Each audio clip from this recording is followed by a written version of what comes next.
Baik, pada kali ini kita akan belajar macam mana cara untuk menjawab soalan ulasan. Baik, yang pertama kita mestilah membaca soalan dengan teliti dan kita kena kenal pasti clue ataupun kata kunci pada soalan. Biasanya soalan ulasan ni dia terdiri daripada 3 baris ayat. Langkah yang kedua, kita perlu gariskan kata kunci ataupun clue yang terdapat di dalam soalan. Contoh clue yang ada dalam soalan seperti cara-cara, langkah-langkah, usaha-usaha, faedah-faedah, kebaikan-kebaikan, punca, faktor-faktor, amalan. Jadi kita kena gariskan kata kunci tersebut. Langkah yang ketiga, kita kena kenal pasti kehendak soalan. Kehendak soalan ni biasanya terdapat pada baris ayat yang kedua. Langkah yang keempat, kita perlu senaraikan isi tersurat. Isi tersurat ni isi yang diberi dalam bahan rangsangan. Dan seterusnya kita perlu cari isi tersirat. Isi tersirat ni kita perlu fikirkan sendiri dan perlu ada dalam setiap ulasan tu sekurang-kurangnya satu. Dan langkah yang terakhir, ulasan kita boleh ditulis dalam 1 perenggan, 2 perenggan atau 3 perenggan menggunakan rangka PTS DAK. Baik, tips untuk membina ulasan, kita cuba gunakan rangka PTS DAK. Apa itu PTS DAK? P bermaksud pendahuluan, T itu kita mulakan perenggan kedua ataupun ayat yang seterusnya selepas pendahuluan tu dengan terdapat beberapa, diikuti dengan antaranya. S membawa maksud selain itu, D di samping itu, A akhir sekali, dan K kesimpulan. Kesimpulan ni biasanya sebagai penutup lah kepada ulasan.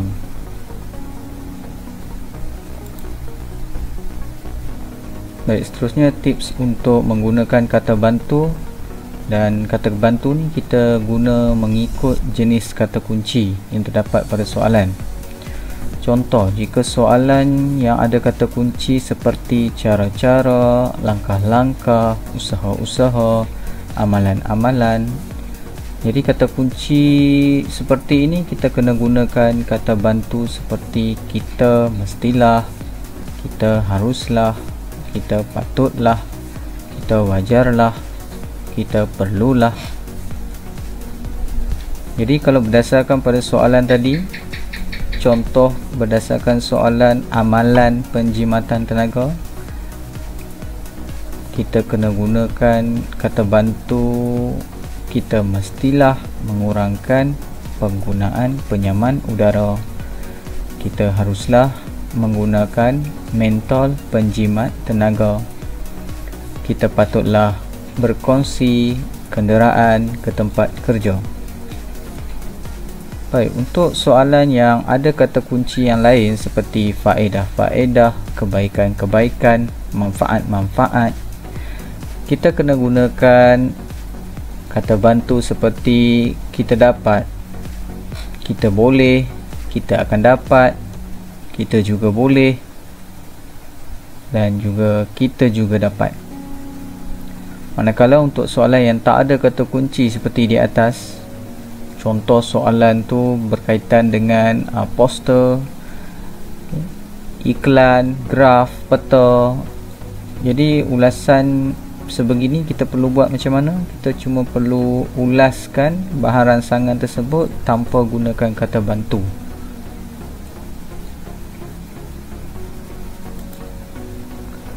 Seterusnya tips kata hubung untuk membina isi tersirat. Jadi isi tersirat macam mana kita buat? Kita bina berdasarkan isi tersurat. Jadi kita cuba gunakan kata hubung yang terdiri daripada satu akronim KAJUS. K. Apa itu K? K itu bermaksud kerana, A agar, J jika, U untuk, dan S supaya. Cuba kita tengok contoh berdasarkan soalan. Soalan tadi yang berkaitan dengan amalan penjimatan tenaga. Menggunakan mentol penjimat tenaga. Ini isi tersurat yang diberikan. Jadi macam mana kita nak fikirkan isi tersiratnya? Cuba kita fikirkan. Menggunakan mentol penjimat tenaga. Kenapa kena guna mentol penjimat tenaga? Biasanya mentol penjimat tenaga ni bila kita gunakan untuk apa? Okey, jadi kita boleh fikirkan dan kita cuba guna kata hubung supaya tenaga elektrik di rumah dapat dikurangkan penggunaannya. Seterusnya, isi tersurat mengurangkan penggunaan penyaman udara. Cuba kita fikirkan, mengurangkan penggunaan penyaman udara. Macam mana kita nak hasilkan dia punya isi tersirat? Macam mana nak mengurangkan penggunaan penyaman udara? Kita perlu fikirkan caranya, iaitu jika cuaca tidak panas dan hujan di luar rumah. Jika dah cuaca tidak panas dan hujan di luar rumah, mestilah keadaan sejuk. Jadi ini contoh isi tersirat yang kita boleh fikirkan. Seterusnya, isi tersurat berkongsi kenderaan ke tempat kerja. Berkongsi kenderaan ke tempat kerja. Apa yang kita boleh fikirkan dia punya isi tersirat? Berkongsi kenderaan maksudnya kita bersama-sama menggunakan satu kenderaan untuk pergi ke tempat kerja. Jadi isi tersirat yang kita boleh fikirkan, kita gunakan agar dapat mengurangkan pencemaran dan dapat menjimatkan penggunaan petrol kerana menggunakan satu kereta sahaja. Baik, kita tengok kepada langkah pertama untuk menghasilkan satu ulasan. Yang pertama, kita mestilah membaca soalan dengan teliti. Kemudian kita kena pasti clue atau kata kunci pada soalan. Contoh soalannya, grafik di bawah menunjukkan langkah-langkah penjimatan tenaga. Tulis ulasan tentang amalan penjimatan tenaga dalam bentuk perenggan. Panjang ulasan kamu hendaklah antara 50 hingga 80 patah perkataan. Jadi di sini ada 3 baris ayat yang terdapat dalam soalan ni. Okey, yang pertama, grafik di bawah menunjukkan langkah-langkah penjimatan tenaga. Yang kedua, tulis ulasan tentang amalan penjimatan tenaga dalam bentuk perenggan. Dan yang ketiga, panjang ulasan kamu hendaklah antara 50 hingga 80 patah perkataan. Kemudian langkah kedua, kita kena gariskan kata kunci atau clue yang terdapat di dalam soalan. Jadi bila kita dah ketahui ada 3 baris ayat yang ada dalam soalan ni, jadi kita perlu gariskan kata kunci yang sangat penting, iaitu yang pertama, grafik. Ada soalan menggunakan gambar, ada soalan menggunakan peta, ada soalan menggunakan jadual, graf dan sebagainya. Tapi yang ni dia menggunakan perkataan grafik.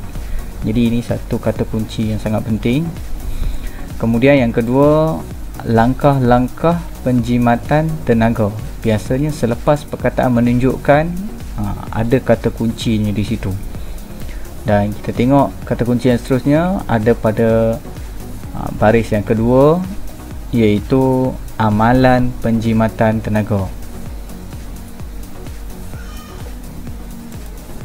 Seterusnya langkah yang ketiga, kita kena pasti kehendak soalan, dan kehendak soalan ni biasanya terdapat pada baris ayat yang kedua.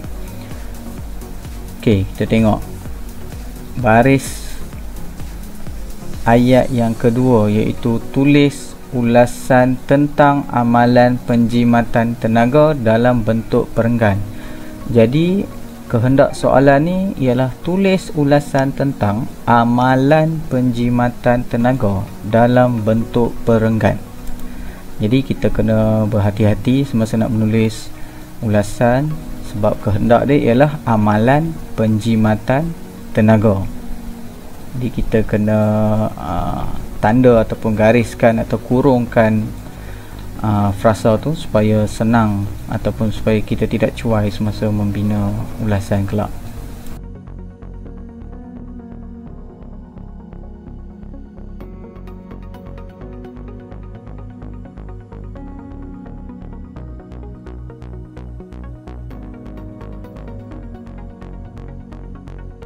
Saya nak tunjuk kita dah ada isi 3 isi tersurat, jadi kita cuba buat 3 isi tersirat juga. Tapi kalau dalam penulisan ulasan yang sebenarnya tak perlu ketiga-tiga tu, sekurang-kurangnya satu pun dah cukup.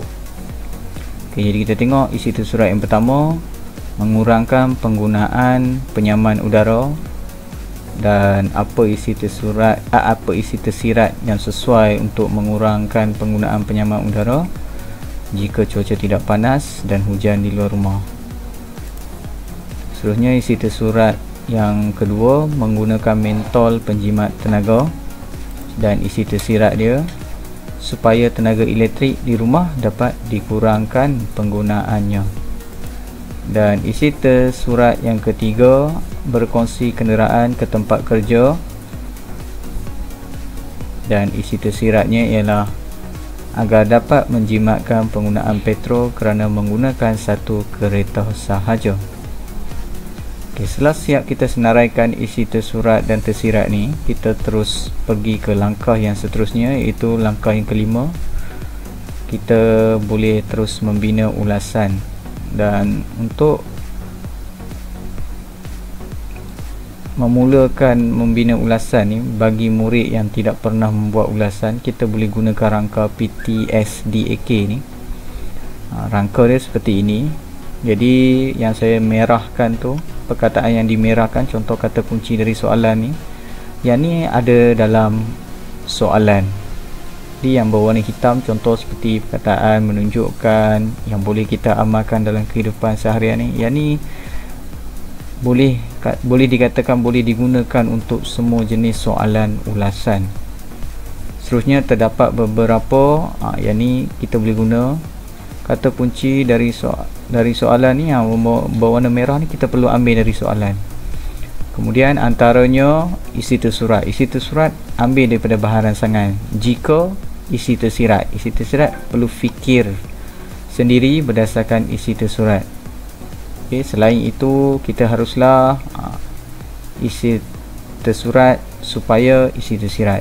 Kita haruslah ni tengok pada clue soalan tu. Kalau soalan tu ada cara-cara, ada langkah-langkah, ada amalan-amalan, boleh guna haruslah.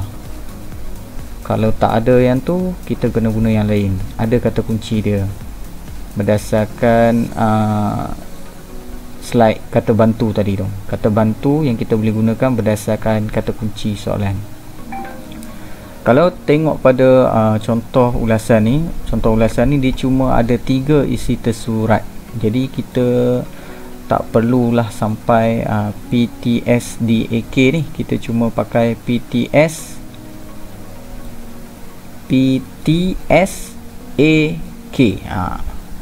D tu tak perlulah. Okey, akhir sekali kita patutlah isi tersurat agar isi tersirat. Okey, seterusnya kesimpulannya. Ini penutup kata kunci dari soalan juga yang ni. Kemudian sangat berguna dan memberi faedah kepada semua. Jadi kita boleh tengok contoh ulasan yang penuh. Grafik menunjukkan amalan penjimatan tenaga yang boleh kita amalkan dalam kehidupan seharian. Terdapat beberapa amalan yang boleh kita amalkan. Antaranya mengurangkan penggunaan penyaman udara jika cuaca tidak panas dan hujan di luar rumah. Selain itu, kita haruslah menggunakan mentol penjimat tenaga supaya tenaga elektrik di rumah dapat dikurangkan penggunaannya. Akhir sekali, kita patutlah berkongsi kenderaan ke tempat kerja agar dapat mengurangkan pencemaran dan dapat menjimatkan penggunaan petrol kerana menggunakan satu kereta sahaja. Kesimpulannya, amalan ini sangat berguna dan memberi faedah kepada kita semua. Ingat, isi tersurat tidak semestinya perlu ditulis bagi setiap isi tersurat, dan isi tersirat juga perlu ada dalam setiap ulasan sekurang-kurangnya satu. Jadi tak perlu tulis semua mengikut isi tersurat yang ada. Kalau isi tersurat ada 3, kena tulis 3, tak perlu. Sekurang-kurangnya satu pun sudah memadai. Jadi itu saja untuk hari ini. Sekian, terima kasih.